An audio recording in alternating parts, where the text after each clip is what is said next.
안녕하세요.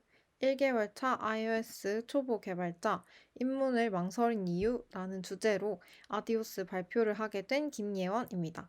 제가 iOS 입문을 하게 된 계기부터 iOS를 시작할 때 추천하는 방법들까지 이야기를 해보도록 하겠습니다. 일단 저에 대한 소개를 드리면 경상국립대학교 컴퓨터과학과 4학년에 재학 중입니다.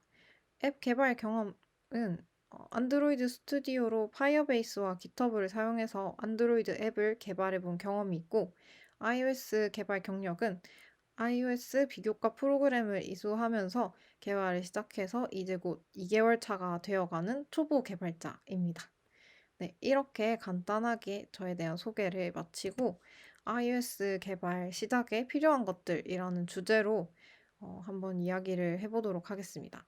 저는 처음에 앱을 개발을 하게 된 것은 안드로이드 앱을 먼저 해보게 되었다고 말씀을 드렸는데요.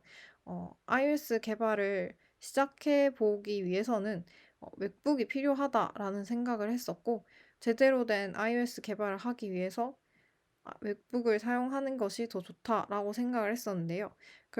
그렇지만 저는 윈도우 노트북을 잘 사용하고 있었기 때문에 산 지도 얼마 안 됐었고, 그래서 비싼 맥북으로 갈아타야 하는 이유를 느끼지 못했습니다. 그리고 새로운 언어와 새로운 개발 환경에 또 적응을 해야 된다는 사실도 저에게는 좀 부담이 되어서 안드로이드 개발에 계속 지속을 해온 것 같습니다. 네, 그렇지만 안드로이드 앱을 계속 개발을 해보면서 iOS도 관심이 계속 생기게 되었는데요. 내가 만든 앱을 안드로이드 사용자만 사용할 수 있는 게 아니라 iOS를 사용하는 사용자도 사용할 수 있으면 좋겠다. 라는 생각을 하게 되었고, 그렇게 되면 이제 iOS 개발을 해보고 싶다라는 결론으로 도달하게 됩니다. 그래서 이런 생각을 하다 보니까 iOS 시작해보고 싶다. 어떻게 해야 할까라는 생각을 하게 되었고, 어, 이러한 세 가지가 필요하다라고 계속 느끼게 되었던 것 같습니다.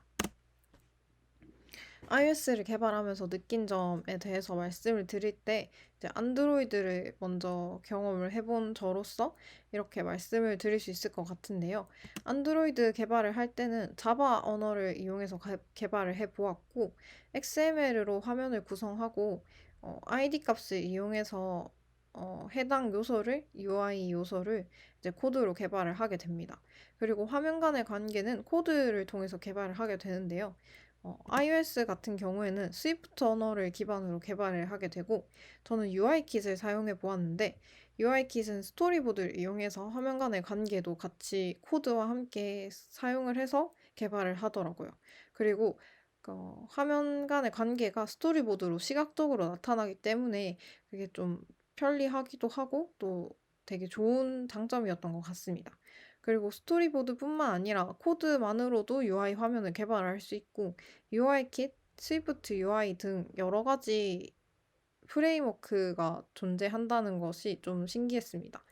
안드로이드에서는 XML로만 개발을 했었는데, UI킷이나 스위프트 UI 여러 가지 다양한 프레임워크를 사용해서 개발을 할 수 있다는 점이 또 iOS의 장점이 아닐까라는 생각을 합니다. 그래서 iOS 개발을 1개월 후 생각에 대한 변화를 이제 말씀을 드리고자 하는데요. 굉장히 많은 변화가 있었습니다. 맥북을 사기 위해서 돈을 모으기 시작했어요. 알바를 구하고 이제 차곡차곡 돈을 좀 모으기 시작했습니다. 맥북을 지금은 대여를 해서 사용하고 있는 거기 때문에 iOS를 하기 위해서는 맥북을 사야 하니까 열심히 돈을 모으고 있고, 맥북 키보드에 너무 적응을 해버려서 윈도우 컴퓨터를 사용할 때 한 번씩 캡스락을 누르면서 한영키 전환을 계속 하려고 하는 습관이 생겨버렸습니다. 그래서 계속 윈도우 컴퓨터인데도 캡스락을 계속 누르게 되는, 네, 그런 현상이 생기게 되었고요.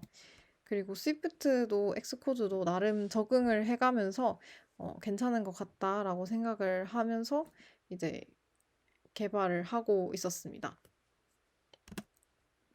그래서 저는 이 iOS 개발 시작에 필요한 것들이라고 해서 이 세 가지를 말씀을 드렸는데요. 이 세 가지가 필요한 것도 맞지만 이것만이 중요한 것은 아니라는 생각이 들었습니다. 저는 이런 이유들로 저에게 도전할 수 있는 용기를 자꾸 없애버린 것 같았어요. 나는 잘 못하는데 새로운 언어에 적응할 수 있을까? 안드로이드도 못하는데 iOS 할 수 있겠어? 라는 생각을 좀 많이 차지를 했었고, 맥북 너무 비싸지 않나? 나는 그거 못 사? 라는 생각들과 이런 얘기들을 이제 저에게 계속 주입을 시켜가지고, 시도해보지도 않고 포기를 했던 것 같아요. iOS 수업을 들으면서 든 생각은 시도를 해보면 막상 별거 아닐 수도 있는데 내가 너무 지레짐작해서 겁을 먹는 게 아닌가라는 생각을 좀 많이 했고, 생각했던 것보다는 두려워했던 그거에 비해선 쉬운 거 아닌가라는 생각을 좀 많이 했어요. 그래서 UI 킷으로 처음에 시작을 하면 재미 붙이기도 좋고, 또 공부할 때도 별로 큰 어려움 없이 할 수 있는 부분인 것 같아서, 혹시 여러분들도 iOS 개발하고 싶은데 할 수 있을까라는 생각을 하신다면 도전을 해보라는 말을 해드리고 싶어요. 그래서 만약에 iOS 개발을 시작해보고 싶다면 이런 이야기가 도움이 될 것 같아서 가지고 오게 되었습니다. 네, 비전공자이시라면 언어에 대해서 익숙해지셔야 되기 때문에 스위프트랑 파이썬 이런 언어들에 대해서 공부를 좀 해보시는 것을 추천드리고요. 그리고 조금 어느 정도 언어를 공부를 했고 공부를 알고 있다라고 생각이 되시면 유튜브나 커리큘럼 있는 영상들을 보면서 iOS 개발 공부를 조금씩 해나가면 좋을 것 같습니다. 그리고 저처럼 어느 정도 익숙해지시고 이제 iOS에 흥미가 어느 정도 생겼다면 저처럼 iOS 비교과 프로그램과 같은 iOS 관련 수업을 한번 들어보시는 것도 저는 좋은 방법이 될 거라고 생각합니다. 이런 수업들 중에서도 협업을 할 수 있거나 멘토링을 지원해 준다든지 또는 맥북을 빌려서 사용할 수 있는 여러 프로그램들이 있어요. 뭐 코더스 하이, iOS 아카데미, 야곰 아카데미 등과 같이 부스트 캠프나 다른 수업들도 있으니까 어, 맥북을 빌려주는 수업들도 한번 찾아보시고 이러한 수업들도 이제 이수를 해보시면 좀 더 개발 공부를 할 때 도움이 될 것 같습니다. 네, 이렇게 오늘 발표 마치도록 하겠습니다. 궁금한 사항 있으시면 아래 연락처로 연락해 주시고 긴 발표 끝까지 들어주셔서 감사합니다.